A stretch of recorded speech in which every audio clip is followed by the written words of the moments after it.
જૂનાગઢના વિસાવદર તાલુકાના કોંગ્રેસ પાર્ટી દ્વારા મોણપરી ગામે ઇકોઝોનના વિરોધમાં ખેડૂત સંમેલન યોજાયું. બાઇટ કરશનભાઈ વડોદરિયા, તાલુકા કોંગ્રેસ પ્રમુખ, વિસાવદર.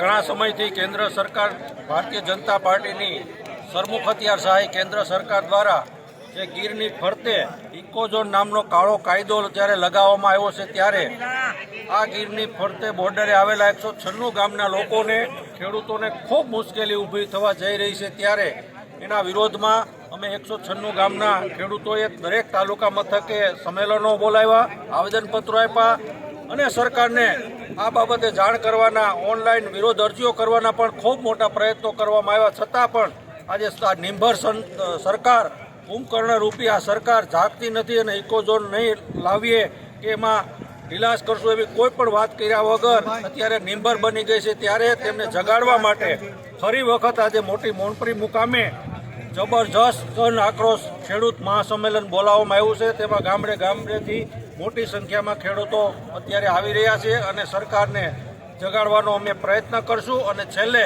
ઇકોઝોન હટાવીને જ અમે સૌ સંપીને રહેશું. Report Mahesh Kathiriya, Bhesan, Junagadh, GTV news.